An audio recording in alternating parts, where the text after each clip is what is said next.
finally defeated a metal slime, but to my surprise, it dropped nothing but S-rank divine gear, all because a system error rewarded me with a hidden attribute. My luck stat was maxed out at 9,999, and this change is enough to rewrite my tragic fate from my past life. I'm a regressor. In my past life, even after becoming a gray-haired old man, I remained the lowest-ranked bronze rank adventurer, and I was forever stuck on the first floor of the dungeon, where all the low-level adventurers gathered, because the war between humans and monsters had entered its final stage. Dungeon monsters had invaded human society, countless beasts ravaged the cities, and humanity was utterly defeated. Seeing this news, countless adventurers began to flee in panic. Hey, get out of here now. This is no time for hunting slimes. Despite the young man's kind warning, I ignore him completely. Then, I silently walk toward the slime ahead. Forget about him. He's just a useless old fool. At that moment, another adventurer shoved me aside in his panic to flee. I fell helplessly to the ground. I can't accept this. Decades have passed. Since the adventurer profession was born, there's been a game-like system interface. Everyone can level up by defeating monsters, and their stats increase along with it. Sometimes they even gain magic and skills. But why is it that even after reaching level 98, all my stats remained unchanged? I worked harder than anyone else. Every day I gained experience by killing slimes, and now my only hope is to reach the max level of 99, hoping for a miracle. Time is running out. Even if my sword breaks, so what? Even if I die, I'll reach level 99 today. Otherwise, I'll die with regrets. Come on, I'll achieve my lifelong dream with these fists. I've always believed I'd be a late bloomer. It has to be true. Fate can't be this cruel to me. This has to be a mistake. Congratulations, Takahashi Yukito has reached level 99. Seeing this system message, I'm filled with excitement. It's here, finally. Reward me for all these years of hard work. Congratulations, adventurer. Strength increased by 1 point. Seeing this pathetic message, I freeze. This can't be happening. This has to be a joke. I spent my entire life finally reaching max level, only to have my strength increase by 1 measly point. Why? What did I do to deserve this? There's no hope anymore. At this moment, countless high-level monsters arrive and quickly surround me. In my despair, I could do nothing. This was it. My whole life had been nothing but misery. From childhood, everyone despised me. No one wanted to party with a useless person like me. The family who loved me died because of my incompetence. I even destroyed my only sister's happiness. Let this miserable life end here. Ding. Player deceased. Critical error detected in player Takahashi Yukito's system status. Restoring. Regressing through life. Hidden parameters unlocked. As compensation for the system error, 9,999 bonus points have been awarded. When I open my eyes again, I find myself back in my young body. Congratulations. From now on, you are a true adventurer. Right now, I'm completely confused. After a moment to process, I finally understand the situation.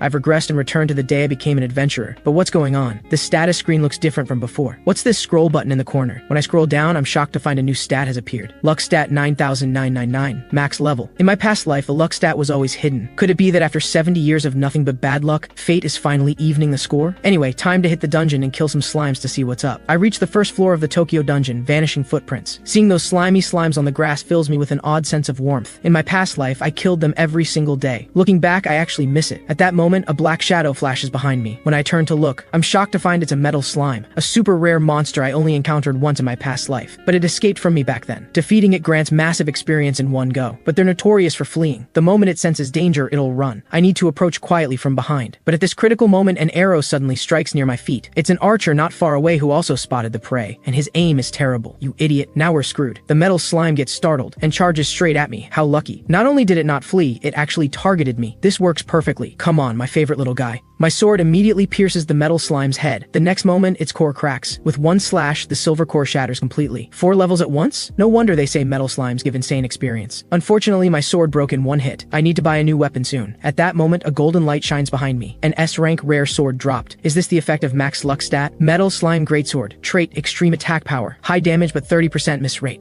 Soon after, I encounter 4 super rare metal slimes. Luckily, these usually timid creatures don't run away. They charge at me instead. If you're so eager to give me experience, I won't hold back. I raise the S-rank sword I just obtained. 1 slash each. I easily cut them all down, and every hit lands a critical strike. This is the power of max luck stat. Obtained S-rank items, metal slime armor, metal slime gauntlets, metal slime boots. The 2 adventurers behind me watch in disbelief. This luck is insane, and so I continue hunting slimes here. Although I didn't run into a metal slime every time, I still managed to encounter them 10 times in total. They drop tons of S-rank equipment. Today is the happiest day of my life. This feeling is incredible. In this life, I'll use this power to walk a different path, find the best doctor to cure my mother's illness, and of course, give Nishimi the happiness she deserves. I swear, in this life, I'll keep you both safe. Right, I haven't seen them since regressing. It's been 70 years since I was alone. I need to go home. I want to see my family. The longing for my family hits me all at once. I can't wait to see them. My pace picks up speed, as if my legs have a mind of their own. Soon I find my old home. After all these years, I almost forgot which room on the 2nd floor, but when I see the apartment number, childhood memories flood back instantly. Just a moment ago, I was rushing here, but now my heart pounds with nervousness. Behind this door is the family I've missed day and night. Just as I brace myself myself to open the door. The door swings open, revealing a familiar figure. Big brother, welcome home. The moment I see Nishimi, my emotions overflow. I spread my arms and pull her into an embrace. I'm home. This time I won't let anyone take you away from me. I'll protect everything I cherish. After calming down, I tell Nishimi everything that happened today. After hearing my story, Nishimi is thrilled. Does this mean mom's illness can be cured? Yes. With the equipment I get from monsters, money won't be a problem anymore. The next day, I sell some rare equipment and get a large sum of money. Then I use this money at an auction to buy an advanced healing potion. Then I bring Nishimi to the hospital to visit Mother. Mom, we're here to see you. Mother is delighted to see us. Mom, this is a gift for you. That's so sweet of you, Nishimi. I'm glad you came, but you really don't have to bring me anything. Save your money for yourself. Don't worry about money, Mom. We brought another important gift today. I take out the advanced healing potion. I became an adventurer and made a lot of money in the dungeon. Mom, please drink this. As Mother drinks the potion, a healing light radiates from her body. Mom feels much better now. Even her breathing becomes easier. After the doctor confirms, Mother's illness has improved. So after some rehabilitation, she can finally go home to recover. Our family can live together again. It feels like a dream. Although Mother looks much better now, it's not enough. That healing potion only provides temporary relief. We need a more powerful potion, an elixir. Hearing this, Nishimi suddenly remembers something she saw on TV. The world's #1 adventurer found a special item, a potion that can revive the dying. The potion likely appears around floor 50 and cannot be traded. Special items are tools only the owner can use. Their glory obtained only by defeating powerful monsters. Since it can't be bought with money, I'll have to obtain it myself. Big brother, are you confident you can reach floor 50? There's no way. Normally I'd be killed long before I could even reach floor 50. Nishimi looks disappointed. Then what can we do? But that's only under normal circumstances.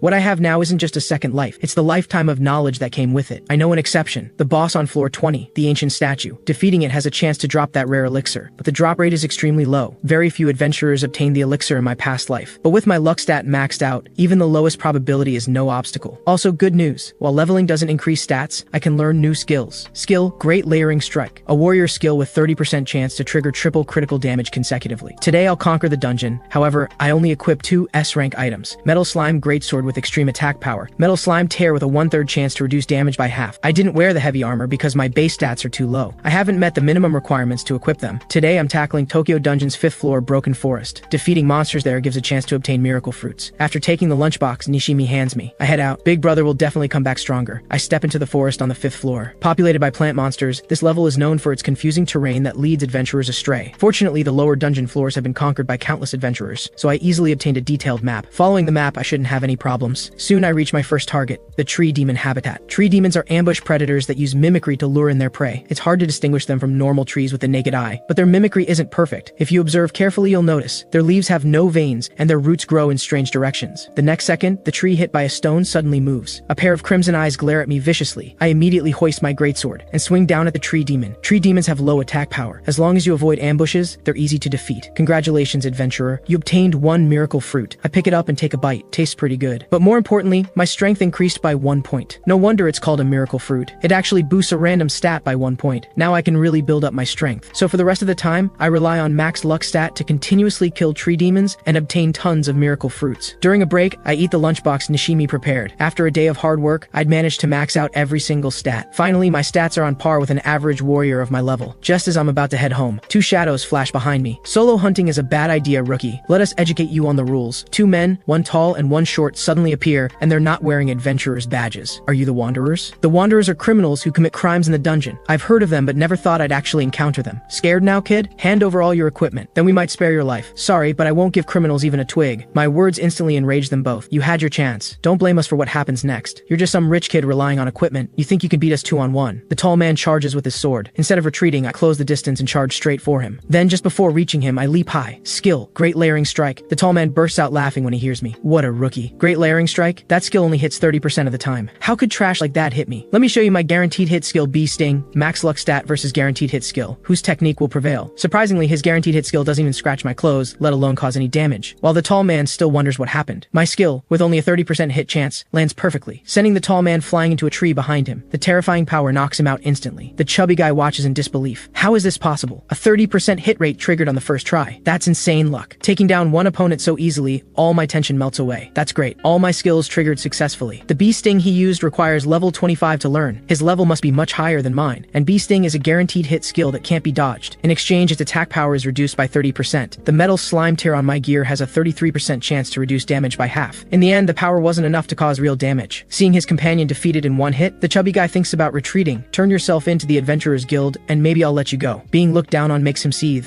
I'm a mage. This distance is your dead zone. Perfect for me. The advantage is mine. Got it? I casually put away my greatsword. True, at this distance I'd get hit by your magic before reaching you. Good, you understand. Then be smart about it and surrender. Or else. At this moment, I reach into my system inventory and pull out a magic staff. Surrender? Never. Seeing me pull out a magic staff, he laughs. Do you even know what that is? But I ignore him and wave the staff. This staff is called the Chaotic Staff, an S-rank weapon that dropped from a tree demon earlier. This guy really is just a rookie. He knows nothing. Though the Chaotic Staff is technically rare, it's complete trash. Its magic activation is entirely luck-based, extremely unreliable, about 40% fail rate, 30% basic magic, 20% buff effects, and only 9% intermediate magic, let alone the 1% chance for advanced magic. But now that I've activated the Chaotic Staff, its magic is cycling through spells at random. Then you've asked for it. And just so you know, I'm casting intermediate level magic here. Even if you got ridiculously lucky with the 9% intermediate magic, my magical equipment boosts my spells. As a mage, there's no way I can lose. Your lucky streak ends here, rookie. Then he casts intermediate fireball. A massive flame shoots toward me, but I'm not worried. My magic is ready too. Various elemental energies swirl around the Chaotic Staff. The final selection is also fire magic. The next second, a massive flaming boulder appears above my head. Is this my magic? Go, flaming boulder. As my hand drops, the terrifying flaming boulder launches at him. The intermediate fireball before the massive flames is instantly swallowed. The chubby guy is terrified. Impossible. The 1% chance for advanced magic. I'm finished. His eyes trace the fireball as it streaks toward him. He is rooted, helpless. This can't be real. No one has this kind of luck. It's impossible. A terrible scream pierces the sky. The entire forest is consumed by raging flames. After the smoke clears, only a scorched crater remains, with the pathetic chubby guy at its center. The overloaded casting broke the Chaotic Staff, but I don't care. I casually toss it on the ground like garbage. Sorry, but luck is on my side. After defeating 2 wanderers with max luck stat, I decide to hand them over to the police so they won't harm other adventurers. I find some vines and tie them up. Then I drag them toward the surface. Like a traditional RPG, unconscious players follow automatically, so it takes 0 effort. As soon as I reach the surface, I call the police. They're taken away right then and there. They probably won't see the light of day again. Then I head to the Adventurers Guild Hall. The receptionist already heard the news. Congratulations! Due to your excellent performance, you've been promoted to Silver Rank Adventurer. She takes out a silver badge. I'm taken aback. Becoming a Silver Rank Adventurer isn't easy. Normally it takes over 3 years, and you must complete numerous assigned tasks and contribute to the guild. Rest assured, the decision came from the higher authorities. The 2 wanderers you captured are actually Akamaru gang members. The Akamaru gang is a notorious criminal group, so you earned massive contribution points. By the way, you're really impressive. You were just a bronze rank adventurer but defeated 2 thugs with silver rank strength. Those 2 were pretty weak though, probably just got lucky. I pick up the silver badge. You're being modest. As a silver rank adventurer, you can now explore higher floors. There are floor restrictions. For adventurers, bronze rank can only go to floor 10, silver rank can reach floor 30, and gold rank has no restrictions. Now I can finally head to floor 20. That's exactly where I need to go. Hearing my plan, the receptionist offers a word of caution. The 20th floor is no joke. We strongly advise against attempting it solo. I appreciate the warning, and I have my reasons for going. Rest assured, I'm not going there to die. I turn and leave. This is much earlier than I expected, thanks to those 2 wanderers. At that moment, an elderly man with white hair calls out to me. Are you the adventurer who took down those 2 criminals? With his cane, he gestures toward the wanted posters on the wall, 2 of which depict the very men I just captured. On hearing my confirmation, the old man seizes my hands in his, and his whole body trembles with emotion. Thank you so much. Those monsters killed my son, and you finally brought them to justice. Whatever your reasons for capturing them, I'm deeply grateful. Now I can finally tell my son this good news at his grave. He turns and walks out of the guild hall. In my past life, no stranger ever thanked me. This feeling is actually nice. I almost forgot. If history repeats itself like in my past life, the world is headed for destruction. Though I'd like to save this world, how could I possibly do it alone? Stop overthinking. Right now, the most important thing is to completely cure Mother's illness. I'll worry about world destruction later. Meanwhile, in a dark room somewhere, dim candlelight illuminates cold weapons on a stone table. Damn bastard. How did things turn out like this? A man vents his rage. Yamada and Hashimoto were both arrested. What about the tribute money for the bosses? It's all your fault for ruining my plans. Takahashi Yukito, you better watch your back. I'll never let you go. I won't give you the slightest chance to resist. Since you beat 2 opponents, you must be strong. Of course, there are many ways to deal with someone. Being targeted by me is just bad luck for you. To get stronger, I head to the dungeon's 15th floor, solitary death peaks. The paths here are complex, surrounded by rugged rocks. The terrain makes teamwork difficult. I checked the guides before coming here. The complex terrain offers perfect concealment, which is why it's become a haven for criminals. That's exactly what I'm counting on. This place is perfect for solo adventurers like me. To challenge floor 20, I must get stronger. While leveling doesn't increase base stats, I can learn higher level skills. I originally planned to gain experience quickly by killing metal slimes, but I must have hunted too many because I haven't seen a single one since. I guess even a maxed out luck stat has its limits. Anyway, now I can only level quickly by killing high level monsters. As I continue defeating various monsters here, I not only gain massive experience, but also lucky drops of several S-rank items. At some point, a man appears in a corner I didn't notice, holding a metal slime greatsword with no other armor. No mistake, that's him. Takahashi Yukito. You actually dare to walk into my territory? You've got some nerve ignoring me like that. But charging at him now? That's not how I operate. I'll wait for the perfect moment when his guard is down. Then I'll catch him off guard and strike. The bald man follows me until dark but finds no opportunity. This isn't working. I need a better approach. I have a good idea. I don't need to deal with that bastard myself. This is my territory. I know everything around here. I just need to use it and I'll crush him easily. Just like in the natural world, monsters have their own ecosystem too. I just need to exploit that. First, reduce the predators here, then provide abundant food. As long as I give these insect monsters enough food, they'll reproduce rapidly in a short time. Without predators, their numbers will grow exponentially. The bald man quietly sets his plan over several days. Time to reap the rewards. Unfortunate adventurers, you'll all be caught in this monster army. Soon the bald man brings a bag of insect repellent to the cliff edge. Below, countless insect monsters swarm. The plan is going smoothly. Now for the final stage. Smelling the repellent, all the insects become frenzied. The next second, swarms of insects fly out from the canyon. Ha ha ha, come on, devour that bastard. Right now I'm still hunting nearby monsters, but I hear buzzing in the distance, and it's getting louder. When I look up, I'm instantly shocked by what I see. A black cloud suddenly appears overhead, covering the entire sky in an instant. Looking closer, it's not a cloud at all. It's a massive swarm of insect monsters. These numbers are beyond what I can handle alone. I immediately put away my weapon and sprint in another direction. To deal with these monsters, I need to cooperate with other adventurers. Where do adventurers gather on this floor? I remember hearing about this floor in my past life. After Triangle Mountain Outpost was built, conquering solitary death peaks became much easier. The outpost is located in Crimson Earth Cavern. But before coming, I checked the map. There was no marking for Triangle Mountain Outpost. Whatever, I'll head there first. Soon I reach the Red Earth Mountain area. I don't see any cavern, let alone other adventurers. What's going on? Did I take the wrong path? But now isn't the time to think about this. Without hesitation, I jump down. Underground, my eyes are immediately drawn to an odd section of the stone wall ahead. The color of this patch is distinctly different from its surroundings. The cave has to be behind it. I immediately shout inside, "Is anyone there? I'm here seeking help." But no matter how much I call out, there's no response.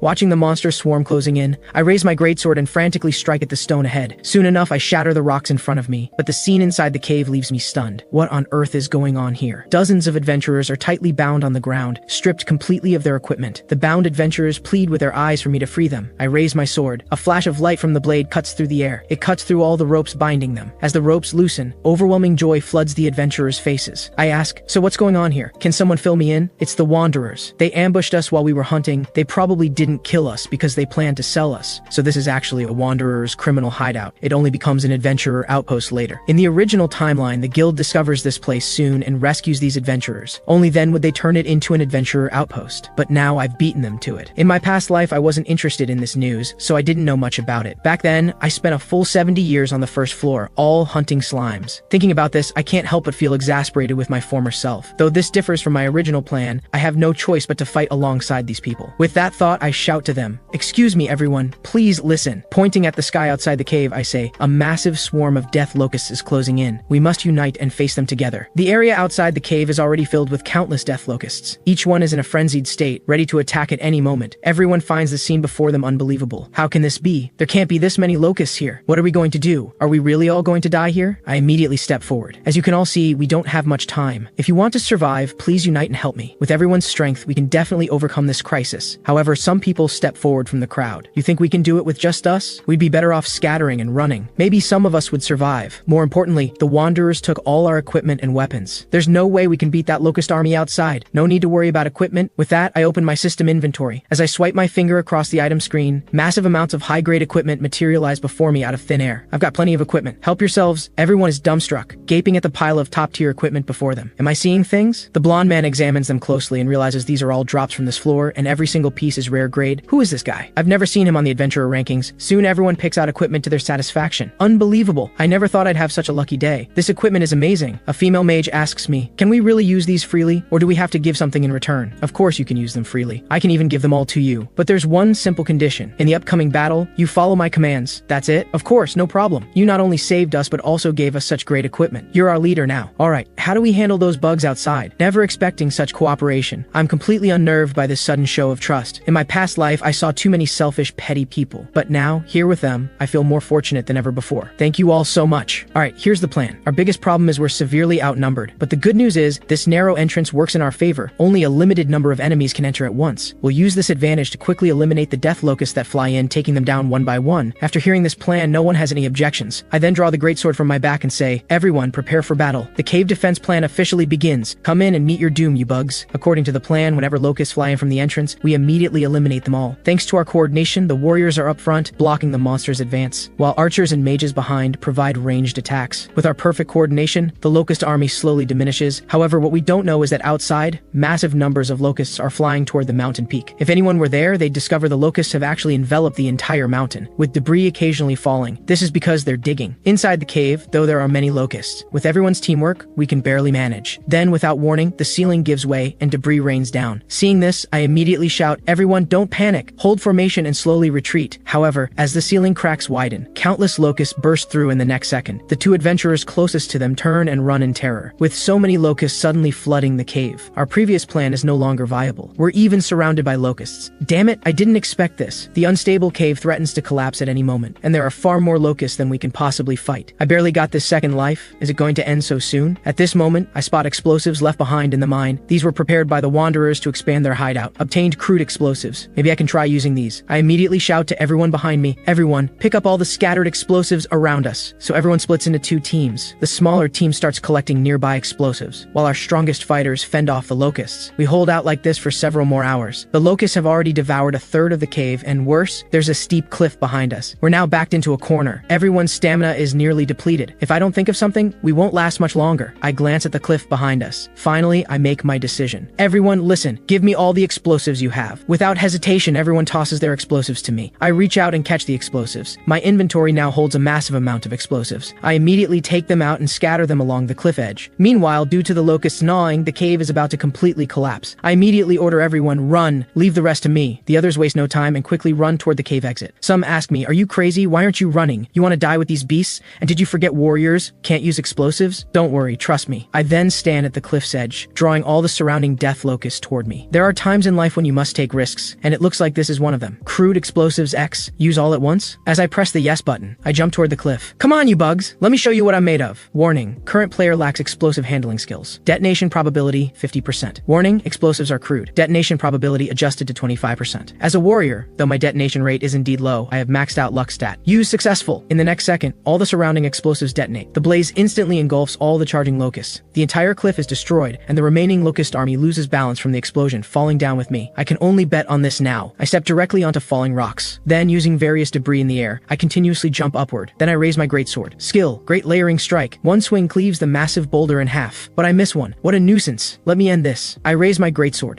its tip gathering golden light. Guaranteed hit skill, Bee Sting. Not only does it deal critical damage, but it pierces straight through the target. The last monster falls, and I use the impact to propel myself toward the cliff edge. A smile crosses my face. I did it, but then I realize the distance to the top is still a bit far. With no other choice, I raise my greatsword and thrust it hard into the cliff wall. But unexpectedly, the entire rock comes loose. Victory is right there. No, not like this. So close. At this moment, a rope swings down quickly, looping around my arm. With everything I have left, I clutch the last hope of survival. Everyone, pull together, bring him up. Watching these adventurers, something clicks. Having companions? Maybe it's not so bad after all. Most of the locusts are crushed by falling debris, and the few remaining are either eliminated by us or flee in defeat. Looking at the cliff bottom littered with locust bodies, under the setting sun's glow, I smile. This time, I finally won the bet. Annihilating the locust army with 0 casualties is nothing short of a miracle. At the same time, I gained tremendous rewards. Exterminated a large number of death locusts. Title Exterminator has been granted. Damage dealt to insect-type monsters increased by 20%. Level increased by 3. New skill acquired, Warrior's Instinct. Because I saved numerous adventurers and resolved the locust plague, I instantly become a celebrity among adventurers, drawing everyone's attention wherever I go. People keep trying to friend me. Teams are even recruiting me for dungeon runs, but I politely decline them all. Sorry, I'm in a hurry. I turn down all party invites since, in group hunts, loot is random. There's no guarantee I'd get the elixir every time. Plus, equipment dropped from monsters killed by others is low grade. I'm better off hunting solo. I haven't been home in several days. Mom and Nishimi must be worried. I return home. Mom has prepared a lavish dinner to welcome me. I take a bite. This taste brings back so many memories. I wish the three of us could stay just like this, always. Then Nishimi suddenly speaks up. Big brother, are you really going to challenge the 20th floor? Don't push yourself. I heard from the neighbors that starting from the 20th floor, everything's different from before. Statistics show that fewer than 15% of adventurers break through the 20th floor. You can imagine the difficulty. It's fine. You both saw the news, right? I'm pretty amazing now. Just please don't force yourself. If there's danger, retreat immediately. My illness is much better now. There's no need to rush, but I know better than anyone that if I don't obtain the elixir soon. The tragedy from my past life will repeat itself. Mom, don't worry. I'll come back safely. Big brother, you're so stubborn. Once you make a decision, nothing can change your mind. Yes, in that way, you're exactly like your father. The tragedy of my past life pierces my heart like a needle. To escape the shadows of the past and start a new life, this time I will obtain the elixir. I arrive at a dark underground palace. Tokyo Dungeon, 20th floor, transphysical barrier. To save time, I run quickly forward. Two human-shaped puppets suddenly appear ahead. That's what makes this floor unique. Every monster here is inorganic, mindless killing machines without a soul. But facing these monsters, I have no intention of stopping. Two swift strikes instantly eliminate them. At this moment, a gargoyle above swoops down toward me. I raise my greatsword and cleave it in half with one strike. Without pausing, I continue running forward. Soon I reach the boss room entrance, but a massive shadow blocks the way. Looking closely, I see it's a powerful stone guardian. Seeing the intruder, it slowly rises. Then it raises its fist and swings toward me. I use my footwork to dodge while rapidly closing in on it. Then, the moment I get close, I raise my greatsword and strike hard at the stone guardian's chest core, shattering it directly. The stone guardian loses power and collapses. I walk to the boss room entrance. This battle will be a crucial turning point in my life. Starting today, I forge my own brilliant future. Meanwhile, elsewhere, his perfect plan has failed, and endless rage and fear surge through him simultaneously. What do I do? At this rate, they'll kill me. This is all that bastard's fault. I'll definitely take you down. Even if it costs me my life, I won't hesitate. At the same time, I push open the boss room door and step inside. The chamber is spacious, yet completely empty, devoid of any living creature. Only a massive magic circle is drawn on the central floor. But the moment the door automatically closes, the central magic circle suddenly lights up, and a massive stone figure emerges. 20th floor boss, enchanted golem, heavily armored with devastating attack power. But that's all it is. With my speed advantage, as long as I don't get hit, I can barely handle it. With that thought, I charge at the boss with my sword. The boss swings a heavy punch at me, but I easily dodge it. I immediately seize this opportunity and swing my greatsword at the stone figure's foot. The powerful attack leaves cracks on the boss's leg. This is my battle plan. Since the stone figure's defense is too high, I can only destroy it bit by attacking specific points. Destroying the core is just a matter of time. But then, the unexpected happens. While I'm locked in combat with the boss, a familiar figure slips quietly through the door. Takahashi Yukito, here I come. With his entry, the central magic circle lights up again. Another enchanted golem is summoned. I stare in shock at the newly appeared boss before me. What's going on? Normally, two bosses can't appear in one room, unless there's an intruder. But when I turn to look at the door, I don't notice anything unusual. The door remains tightly closed. This confuses me even more. Normally, during a boss battle, if another team or individual suddenly intrudes, a dual boss's anomaly occurs. But even newbies wouldn't make such a basic mistake, let alone on the 20th floor. While I'm still thinking about what's happening, a dagger flies rapidly toward me. I instantly sense the danger behind me. I raise my greatsword, turn, and swing. With a clang, the dagger is knocked away. Where did that dagger come from? So the dual bosses wasn't an accident? Damn it, this guy's reaction is so fast. That's right. At this moment, the bald man is quietly hiding behind a stone pillar, trying to ambush me when I'm not paying attention. Though you got lucky and dodged it, my massive advantage this time hasn't changed. In my view, this guy is a fool. I did my research before coming here. The Adventurer Forum records that the recommended party size for the 20th floor boss is 4 or more people, yet you dared to come alone. This gave me my chance. I don't need to worry about being attacked by the boss. That's because I'm a rogue many levels higher than that guy. I just need to use my stealth skill to erase my presence and remain undetected. The next second, the bald man rushes quickly toward the red boss. Skill, cat's walk. While Takahashi Yukito fights the green boss, the bald man strikes the red boss's back. Then he activates his skill again. Shadow walk. He instantly appears in the corner shadows. The red boss is now enraged. With nowhere to vent, it directs its fury at me and has somehow appeared behind me. Just to be safe, I even brought my treasured invisibility cloak. It greatly reduces the chance of being detected. This way, even if this guy senses my presence, he can't possibly find me. Now it's 3 against 1. Let's see how you win. With that thought, he takes out a vial of poison and coats his dagger with it. Then he throws it in my direction. Just wait as you walk step by step toward hell. A blade of light grazes my cheek. Ding. Poison check failed. Seeing his deadly poison has no effect, the bald man is shocked. Does this guy also have poison-resistant equipment? Don't think it ends here. That's just the beginning. He then scatters a handful of caltrops in my direction. Next are these spiked balls. The moment they touch an object, they instantly shoot out numerous spikes. And then there's this. The bald man sets up wire all around the room. The wire crackles with electric current. Finally, this poison gas I specially prepared for you. As the poison gas is released, the bald man throws the gas canister toward the room center. Now with so many traps, your movements will be greatly restricted, and you'll eventually be killed by these two bosses. All I need to do now is hide on the ceiling and watch the show. However, what he doesn't know is that even though I'm fighting the boss, I've already spotted the bald man. Are you done with your tricks? How is this possible? You can actually see me? Don't keep silent. At least say something. You're not some stalker with a crush on me, are you? I say, throwing a dagger at him. After confirming I can see him, the bald man stops being silent and immediately asks, how exactly did you discover me? Sorry, I just happened to learn a new skill. Warrior's Instinct. You've heard of it, right? It's quite a famous skill. How is that possible? For high-level rogues, the success rate of such a low-level skill is extremely low.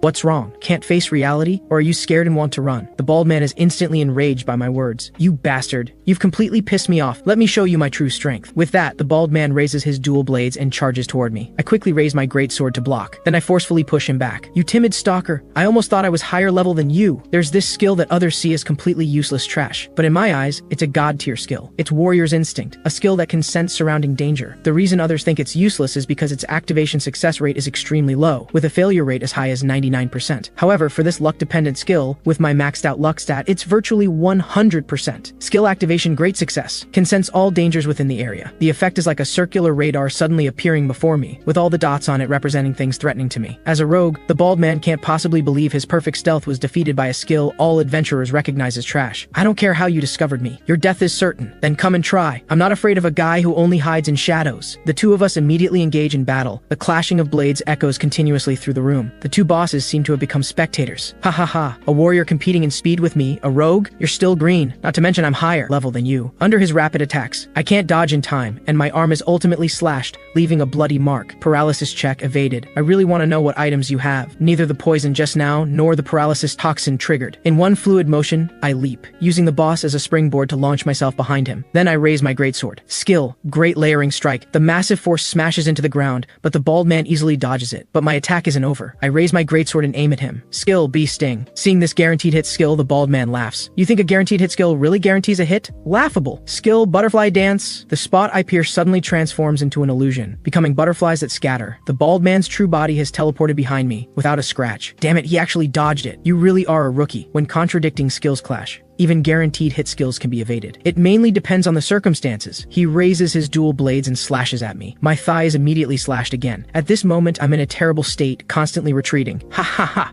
I'm a rogue who specializes in hunting newbie warriors. At this point, the bosses can't take it anymore, being completely treated as air by these two. Do they even know where they are? The next second, a death ray fires toward us. Without even looking back, I crouch and dodge it. The bald man dodges even more easily, not even slowing down. He continues launching fierce attacks at me. No matter how the bosses attack, the bald man ignores them, his eyes showing only the determination to kill me. These big guys with only fixed patterns can be easily dodged without looking. You must have bought intel on the guild forum too, right? At this moment, I'm in a critical crisis, only able to defend passively. The two bosses have become mere spectators, seeming to complain, I've been completely humiliated as a boss today. Fine, do as you please. Due to the bald man's relentless pressure, I'm backed into a corner and accidentally step on his trap. You're about done for, aren't you? The moment you stepped in here alone, your death was sealed. Skill, Scorpion's death strike. Two black blade lights shoot toward me. The terrifying power is too much even for my greatsword to block. I'm sent flying heavily backward. The next second, I crash into the wall behind me. My greatsword falls to the ground. At this moment, I'm filled with despair. Seeing his chance, the bald man rushes to finish me. Let me give you the final blow. Now you die. Just as his dual blades are about to strike me, I reveal a triumphant smile. You fool, I was tricking you. The next second, the bald man is enveloped by a gravity sphere, unable to escape no matter how he struggles. Damn it, a gravity trap? When did you set this? The moment I saw the second boss appear, I sensed something was wrong. The guides we look up are usually for normal circumstances, but I didn't expect there'd be an idiot intruding into a boss battle. After the dual bosses event occurs, the entire room structure undergoes subtle changes. You didn't think an intruder just meant one extra boss, did you? It's the overall difficulty rising by a level. As a rogue, you didn't even notice such an obvious trap. Hearing my taunt, the bald man instantly rages. You bastard warrior. But at this moment, the two bosses are already walking toward him, seeming to say, now you can't escape. The next second, a massive fist slams toward the bald man. The terrifying force smashes him directly into the wall behind him. He then collapses to the ground, his consciousness slipping away. But even so, the other boss's rage isn't vented. It grabs the bald man and lifts him overhead. Then it slams him heavily into the ground. The bald man is covered in blood and loses consciousness. This time, thanks to warrior's instinct, I discovered the newly appeared gravity trap. Don't worry, after I deal with these two bosses, I'll take you out and hand you over to the Adventurers Guild for the bounty. But unexpectedly, just as I'm preparing to face the two bosses, the bald man actually stands up again and slowly says, you've got to be kidding. I'd rather go to hell than be arrested. After speaking, he lets out an eerie laugh. He then takes out massive amounts of explosives from his system inventory. He straps them all to his body. These explosives aren't like those crude ones. We're going to burn together. I'm shocked by his actions. Are you insane? If you detonate these, you'll die. But now, the bald man has gone completely mad. His only goal is to drag me down with him, even at the cost of his own life. Detonate all 100 explosives at once? The bald man clicks the yes button without hesitation. Let's go to hell together. An enormous flame immediately explodes throughout the room. I hastily raise my greatsword in front of me, but the ground beneath my feet has already begun to crack. The next second, the ground in my area starts to collapse. I slowly fall into darkness. Unexpectedly, I end up falling into a mysterious space. When I come to my senses, I discover this is actually a hidden chamber that's never been found before. I look up. Above is a massive hole. At this moment, the two bosses from above above also jump down. Even more unfortunately, I'm sandwiched between them. As I'm thinking of countermeasures, I'm delighted to discover golden light emanating from a corner of the room. Looking closely, it's actually a golden chest. I see. No wonder these two bosses chase down so quickly. This hidden chamber contains what they truly guard. But the most critical problem now is this room is ridiculously narrow. The boss's massive body standing there completely blocked the entire path. In this cramped space, there's no room to perfectly evade the boss's attacks. If I attack head-on, facing two bosses' pincer attack, there's no way I can win. Now I can only bet my fate on that chest. With that thought, I charge toward the chest. As expected, the bosses immediately attack me. I narrowly dodge this strike with a few jumps. But unexpectedly, the wounds inflicted earlier by the bald man suddenly send sharp pain through me. Enduring the intense pain, I jump over the boss, and below is that mysterious golden chest.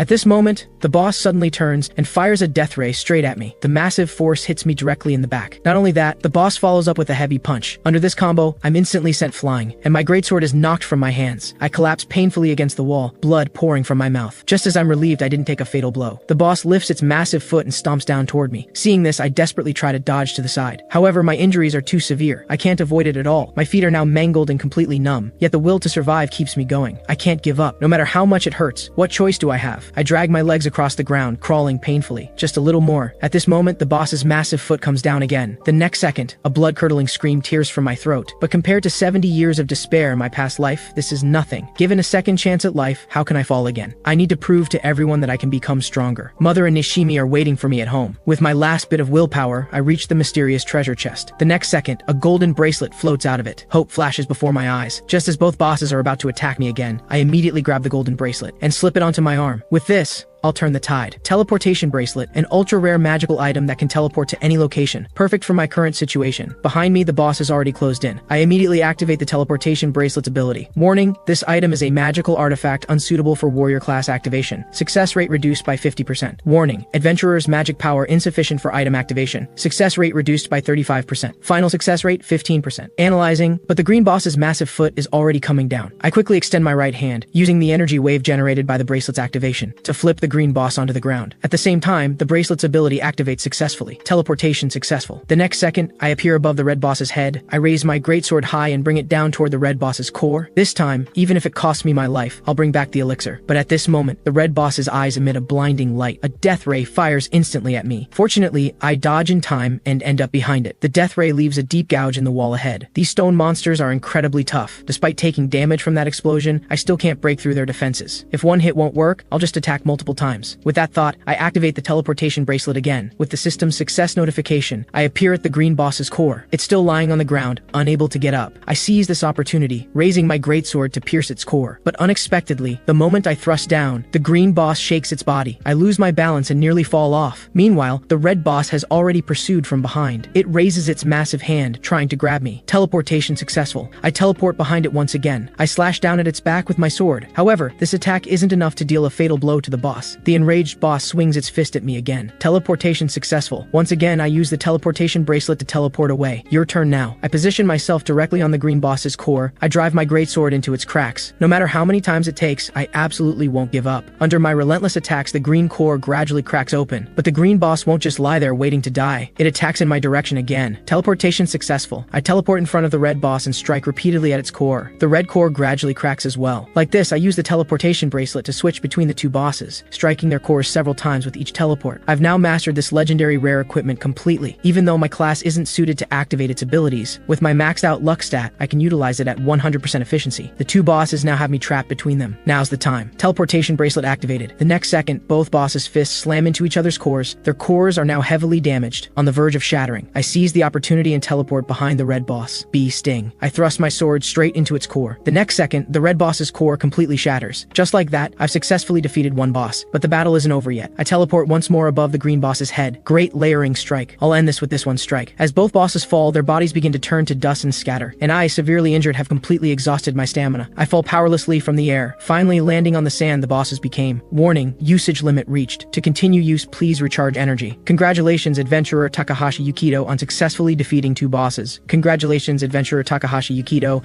on obtaining two legendary elixirs. Seeing this long-desired item, I finally smile. It was all worth it. I immediately open one one bottle. Without hesitation, I drink it down. As I swallow, my body feels like a calm lake disturbed by a single drop of water. The next second, a massive green light envelops my entire body. My crippled feet heal rapidly right before my eyes. The wounds on my body instantly recover. Thank goodness. I've survived. My body feels reborn. This elixir will definitely cure mother's illness. Special conditions met. Granting Takahashi Yukito special titles. Survivor Endurance +10. Solo Double Giant Killing Strength +20. Enforcer of Justice Dexterity +10. Looking at the huge hole in the ceiling, I can't help but marvel. Falling from that height and I'm fine. Better get back up quickly. The next second, my figure becomes a blur, moving rapidly across the stone wall. I easily return to the boss room. When I look around, I expect to see the bald man's corpse. Unexpectedly, only a blood-stained invisibility cloak remains. I wonder if I can claim the bounty with this. Whatever, I'll take it for now. With that thought, I head toward the exit. Just like that, I've successfully cleared the 20th floor. After returning to the surface, I report the bald man's situation to the guild. However, when I pull out the blood-stained cloak, the receptionist turns and runs in fright. This isn't something I can handle. I must report this to my superiors. This incident causes quite a stir, to the point where reporters are looking to interview me. But I don't have time for stuff like this right now. Sorry, I've really got to go. We can talk about this some other time. With that, I turn and leave the guild building. I know mother's illness won't relapse this quickly, but even 1 second earlier is better. Look, isn't that Takahashi Yukito from the news? It seems I've set a new speed record for conquering the 20th floor, and it's making headlines across all the major outlets. But none of that matters to me. Anxious, I quickly run to my front door. The moment I push open the door, I find Mother and Nishimi already waiting at the entrance. Welcome home. Seeing my two beloved family members, I hold up the elixir and smile. I did it. Next, we take Mother back to the hospital. The test results are in. From what we can see, your mother's illness is completely cured. That elixir's effects are truly remarkable. Hearing this exciting news, we're overjoyed. Mom, this is wonderful. We don't have to worry about you suddenly collapsing anymore. Our family can stay together forever. It's all thanks to Yukito. I know you've put in so much effort. Mother's sudden, gentle comfort reminds me of the endless despair from my past life. The two emotions collide violently, turning into hot tears that pour out. Mom, I'm the one who should be thanking you. Thank you for raising us all this time. As these words finally leave my mouth, the regrets I couldn't express in my past life and the guilt buried in my heart all fall with my tears. In this life, I no longer have to be trapped in the past, clinging to despair. Yukito, really. Look where we are right now. Your eyes are all red, and the doctor's still here. But at this moment, the entire room is shrouded in darkness. Time seems to freeze. A figure suddenly appears outside the window. As the window opens, a foot steps inside. The man mutters to himself, "What a beautiful, happy family. Too bad they'll soon become unfortunate. Why do I have to do this kind of thing?" Saying this, the man walks up to Nishimi. A will is unnecessary. As for cause of death, let's go with cardiac arrest. With that, the man raises his fist toward Nishimi. At this critical moment, I break through the barrier's restraints and raise my greatsword to block the strike. "You bastard, what are you trying to do to my sister?" Seeing this, the man is utterly shocked. "How strange. Why can you move? Answer my question first. Who are you, and why are you attacking my sister?" "Wait, your face? Now I remember. You're the hero." The so-called hero is, in fact, the strongest and top-ranked adventurer, known as humanity's savior. "Hello, let me introduce myself. My name is Oyama Uchu Seigi. I'm a hero by class." "So, hero, why are you attacking my sister?" "I've already answered one of your questions. Now it's my turn to ask, why can you move within this void barrier?" You see, only those who've experienced soul death can move within the barrier. In that case, there's only one logical conclusion. You're also a regressor. So this is your second run too. That's right. Since you're also a regressor, this makes things easier. What I need to do now is completely eliminate all factors that contribute to world destruction. You mean Nishimi? How could my sister possibly be related to world destruction? She's just one of the factors. In the future, she has a severe negative impact on her husband. Hearing this, I suddenly recall who Nishimi married in my past life. Since you're her brother, you must know too. In the past life, he and Nishimi ultimately couldn't escape a broken marriage. That broken relationship dragged his emotions into endless darkness. And that's what led to world destruction. So, to keep the world from being doomed, I'm going to eliminate your sister before they ever meet. Can you accept that outcome? You've got to be kidding. Everything changed the moment we returned. This life is totally different now. Take my mother, for example. She was hospitalized long-term due to illness, but now she's completely recovered. This means Nishimi won't have to work at nightclubs for medical bills, and of course, she won't meet that man because of it, so there's absolutely no need to kill Nishimi. Please, I'm begging you, spare my sister. Perhaps you're right, but compared to your baseless speculation, eliminating her right now is clearly more secure and reliable. If you want her, you'll have to go through me first. This is troubling. I'd really rather not kill you, you know? I just want to save this world and minimize the sacrifices as much as possible. I'd rather protect my family than save the world. At this moment, the hero suddenly comes up with an idea. As long as you fight me right now and prove the possibility you speak of, I'll agree to spare your sister. How does that sound? Why must we fight? I just want to know if you're someone special. Looking at the hero's arrogant demeanor, although I'm extremely irritated, I can only reluctantly agree to this duel. Hearing my agreement, the hero suddenly laughs happily. By the way, I've hit level 50, with all my stats at 3000. Seeing these astonishing numbers, I'm stunned. How did this guy achieve that? Nothing to be surprised about. This world is like that. Without power, you can't protect anyone, not even your most important person. As a fellow returner, you should know this firsthand, he adds, turning toward the window, then draws his sword and points it at me. Come on, have you decided? Your sister or a fight to the death with me? Right now, I'm torn inside, not knowing what to do. If I use the teleportation bracelet to escape with my family, that means means I'll have to constantly guard them. I can run for now, but not forever. I take a deep breath and say with determination, let's fight. Hearing my response, the hero looks satisfied. Confidence is good, but I'd advise you not to fantasize about beating me. Time is short. You should know my void barrier has a time limit, 10 minutes left. As long as you survive until the countdown ends, I'll choose to believe you once. I point at the hospital room. Are we dueling right here? Of course not. As a hero, how could I intentionally damage a hospital? Come fight me outside. With that, he jumps down from the building. I turn back to look at Nishimi. Nishimi, I'll definitely protect you. Then I grab my metal slime greatsword and jump down. The hero already has his sword drawn, ready for action. Can my luck stat truly turn the tide? Well then, let's begin. The moment the hero finishes speaking, he summons 5 different elemental magic circles behind him. The next second, various elemental magic attacks fire in my direction. Coming out swinging like that? Don't you think it's a bit much? And silent casting too. You're really trying to kill me here. I complain while dodging the attacks. Don't rush. This is just the beginning. He then summons 2 light clones. All 3 heroes charge toward me. Seeing this, I'm utterly shocked. This is insane! How am I supposed to survive this? I complain while opening my system inventory. Summon 2 proxy puppets. I command the proxy puppets to block the clones while I face the real hero in the center. However, my meager strength is immediately deflected. The proxy puppets are easily destroyed by the clones. If all you do is defend, you'll never win. But the next second, a melody plays. I pull out the chaotic staff I used before. A massive flaming boulder is summoned. Try this move. I wave my hand. The flaming boulder crashes down toward the hero. I don't think this will defeat the hero, but it should at least cause some damage. However, a voice emerges from the dust. I see. Is this the reward you received for returning? My reward is the void barrier I'm currently using, and I'm guessing your reward is luck. No wonder they call you the hero. That powerful attack only destroyed your clone, and you figured out my secret from just that one move? You're wrong. I deduced it from your recent activities combined with your attack just now. In your eyes, am I pathetic for relying on nothing but luck? Not at all. I believe luck is actually a form of strength, but relying solely on luck can't solve everything. Saying this, the hero summons even more types of magic circles. To you right now, I'm an insurmountable mountain. Each elemental magic summons a spirit. I know I can't obtain everything through luck stat alone. There's only one chance to defeat the hero. When I saw his status window earlier, I noticed only his luck stat was abnormally low, or basically non-existent. To protect my family, I'll do whatever it takes, even if it means becoming the enemy of the entire world. If I let the tragedy of my past life repeat itself, what's the point of living again? The hero attacks me again, and this assault is even fiercer than before. Even the fire and water spirits charge at me. Now I can only take advantage of his bad luck. With that thought, I pull out the teleportation bracelet from my inventory, just as all the attacks are about to hit me. The teleportation bracelet successfully activates. The next second, I vanish from where I stood. At this moment, the entire city is frozen due to the hero's void barrier. I teleport onto the street, but in the blink of an eye, the hero pursues with his spirits. I didn't expect you to have the teleportation bracelet, but personally, I prefer flight magic. I jump from the car roof into the crowd. Sorry, but let's fight here. If you want to test me, I also want to find out if you're truly a qualified adventurer. If you're the hero, you wouldn't drag innocent people into this, right? I see. So that's why you lured me here. I am indeed a hero, and my duty is to protect everyone in this world. I would never intentionally harm them for personal reasons. Though in this crowded space, I truly can't use large-scale magic. He snaps his fingers. The 2 spirits behind him disappear. Then he stores his sword in his inventory. But don't think this limits me. Let me show you the power of my other magic. He immediately summons dozens of golden flying swords from behind. Seeing this, I store my great sword at once. Then I open my system inventory and pull out the silver slime great shield. With this, blocking these flying swords shouldn't be a problem. The hero waves his hand in the air. All the flying swords launch toward me. I quickly flee from where I was standing. However, the flying swords move as if they have their own consciousness, precisely avoiding the crowd below while relentlessly tracking me. Seeing this, I immediately run toward a nearby alley. But at this moment, one of the flying swords has already reached me. I frantically raise my shield. With a loud clang, the flying sword is deflected off course. The massive force leaves a deep crack in the wall. Immediately after, with a booming explosion, the out-of-control flying sword pierces through a metal pipe nearby. The hero slowly descends. You know, in the final days of the past life, monsters disguised as humans grew in number. The Wanderers, who once only dared hide in the shadows, even made cities their strongholds. With a gesture, he summons earth magic, and countless spikes erupt from the ground. I immediately turn and run. In my past life, I didn't care about these things. I was mostly in the dungeon killing slimes. I only treated the surface as a place to resupply food, so I'm not clear about what happened to humanity in the end. The hero catches up and says, "That's truly regrettable. As fellow regressors, I was hoping we could share our experiences from the past life." He raises his fist and charges at me. I quickly dive under a car. We have nothing to talk about. In my past life, I was just scraping by at the very bottom. Is that so? Then you'd better enjoy this vast sky. The hero kicks downward. A massive shockwave blasts down at me. I frantically raise my shield to block it, but the terrifying force still sends me flying. I struggle to my feet. Unfortunately, I'm the type who prefers living in small places, so you're that type of person. I truly feel sorry for you. Even if you say that, my personality won't change. I grab a nearby skateboard and quickly escape. Watching me flee, the hero says helplessly, "Even at this point, you still choose to run? I'm about done playing around. I said you need to prove your worth, not play a game of cat and mouse here." The hero draws a pentagram pattern in front of him. The next second, countless rays of light block my escape route. I quickly abandon the skateboard and jump backward, but the hero has already caught up from behind. "If this is all you've got? Then let's end this farce. At this moment, I see a utility pole standing nearby. An idea suddenly strikes me, since that's how it is. You asked for it. I charge toward the utility pole, then kick it hard. The pole snaps instantly. Are you ready? My counterattack begins now. The utility pole slowly topples toward the hero. If the hero dodges, the civilians behind him will be crushed by the falling pole. Left with no choice, the hero abandons dodging and catches the falling pole with his body. That's our hero. You absolutely won't abandon innocent civilians.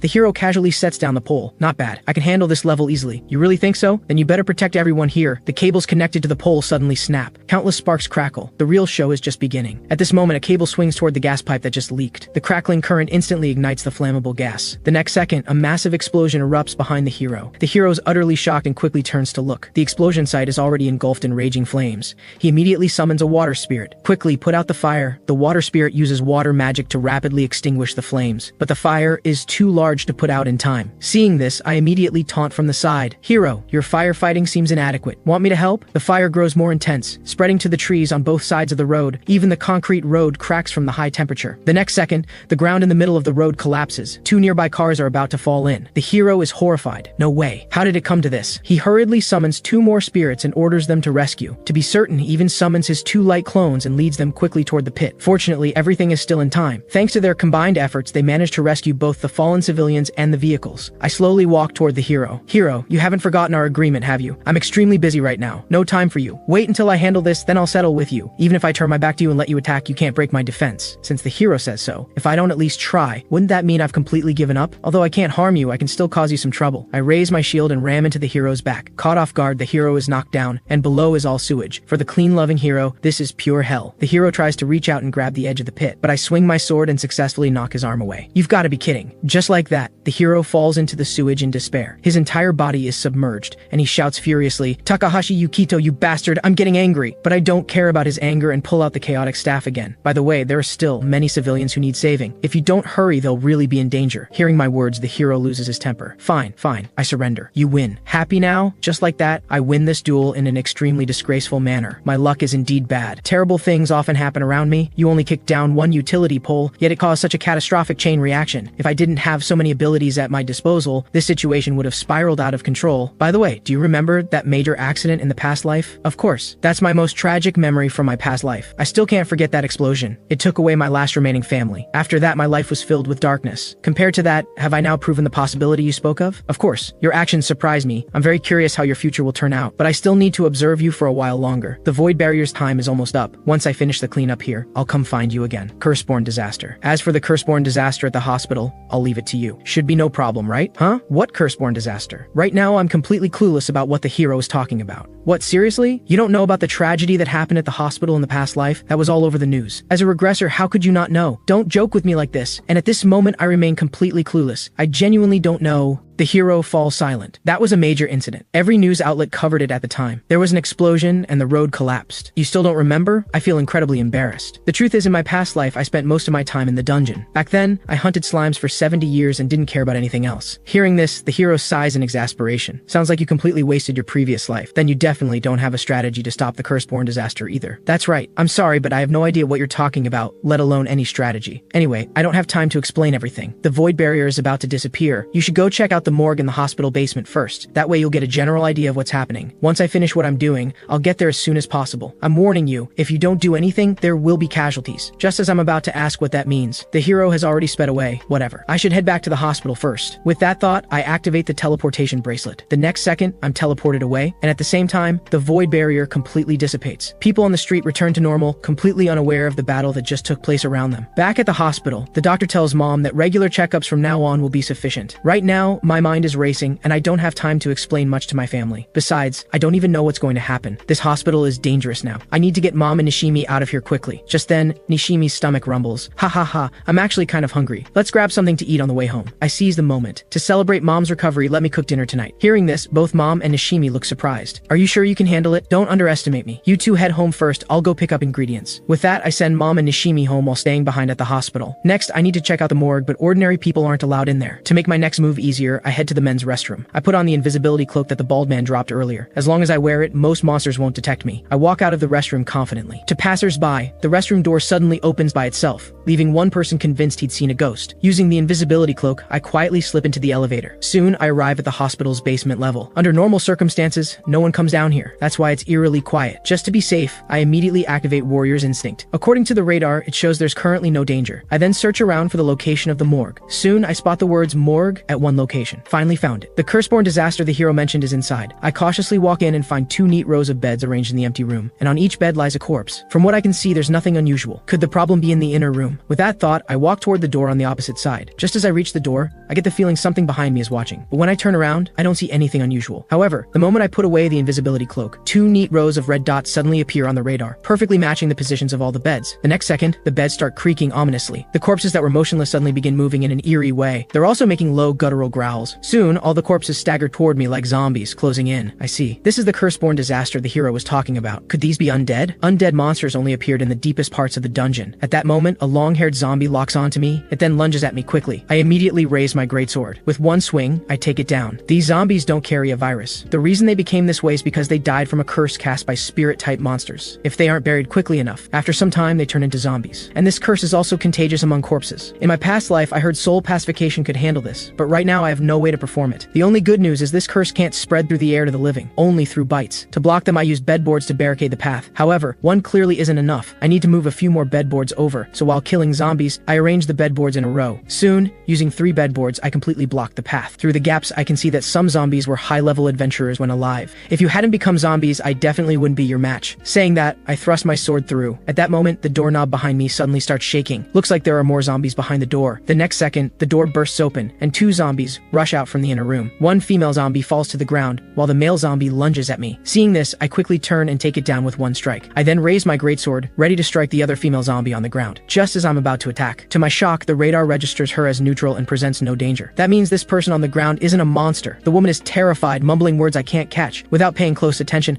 I'd really think she is a zombie. However, what's worse is that this woman has multiple wounds. She's clearly been bitten by zombies. Fortunately, she was just bitten and can still be cured. But I don't have the ingredients for the antidote right now. The bedboard barricade won't hold much longer. Should I save this woman first or prioritize killing these zombies? What a mess. In the end, I open my system inventory. I then put the teleportation bracelet on my arm. The teleportation bracelet activates. Making the antidote requires an alchemy tool, then holy water from a world tree leaf, and finally, the blood of the person taking the medicine. Soon, I gather everything and return to the morgue. I bend down and carefully extract a drop of blood from her fingertip. Now all the materials are gathered. Next, I follow the instructions step by step to prepare it. This is my first time crafting a potion. Please, let this work. Beginning to craft evil purging elixir. Warning, player is not an alchemist class. Success rate reduced by 25%. Warning, player lacks advanced alchemy synthesis skill. Success rate reduced by 70%. Warning, insufficient magic power. Upon success, there's a 1% chance of producing excellent quality, 2% chance of normal quality, and 97% chance of inferior quality. Successfully crafted excellent quality evil purging elixir. Ma'am, hang in there. I've finished making the antidote. Drink it quickly. As the potion is consumed, a healing light suddenly radiates from her body. She quickly returns to normal. As expected from an excellent quality elixir, the effects are astounding. I help her sit in a corner. I then pick up the metal slime greatsword and prepare to deal with those zombies again. To my shock, the zombies' once deafening uproar has fallen into an eerie silence. What's going on? Where did those zombies go? When I look through the gaps, the scene before me fills me with horror. The zombies have merged together, their forms twisting grotesquely. They form into one massive monster. With a thunderous roar, the bedboards in front of me are blasted apart by the terrifying sonic blast. Whoa, whoa, whoa! This fusion monster seems way beyond what I can handle. If it comes down to it, I'll have to use teleportation to escape. I didn't expect to encounter curse evolution. That damn hero actually sent me against such a tough enemy. Next time I see him, he's going to pay for this. With that thought, I charge forward, sword raised. The monster extends 2 tentacles. They whip toward me quickly. I quickly duck to dodge the attack. Then with one strike, I slice off its head. A zombie's biggest weakness is the head. Problem is, this thing has way too many heads. At that moment, the monster's tentacles strike again. I quickly sidestep to dodge. Then I slice off another head with one strike. Just like that, while cutting down the attacking tentacles, I also slice off its heads. Before long, I've severed most of its heads. Just when I think I'm about to win, the main head I just cut off is rapidly regenerating. In mere moments, it's fully restored. No way. How am I supposed to fight this? The monster swings its tentacles again, but this time the target isn't me. It's the 2 corpses I killed earlier behind me. The monster slowly wraps around the corpses and lifts them into the air. Then it opens its gaping maw and swallows them in one gulp. Moments later, the heads I just cut off have grown back. They've all regenerated. This big guy is seriously a pain. You're zombies now, so stay dead and rot like you're supposed to. Anyway, to defeat this monster, I need to cut off all its heads faster than it can regenerate them. But most of my current skills are one-on-one. I don't have any area of effect damage skills. I could use the chaotic staff to cast magic, but I can't use wide area magic here. If the power is too great, it'll just destroy the entire hospital. Do I really have to wait for the hero? That'd be admitting defeat to him. But at that moment, I'm horrified to see the remaining zombies shambling toward the fusion monster. They slowly merge into the giant zombie's body. Several more heads then sprout from the monster's body. It even grows new arms. Watching this thing grow larger by the second, I know I can't wait any longer. I need to eliminate it quickly. If it keeps growing, the doctors and patients upstairs will be in danger. The monster launches its attack first. Its massive size combined with its relentless attacks have left the entire morgue in ruins. I need to defeat it quickly. If it keeps getting stronger, I'll have no chance of winning. Easier said than done. I have no idea how to win this. What I need is a skill or item that can take out all the heads at once without leveling the hospital.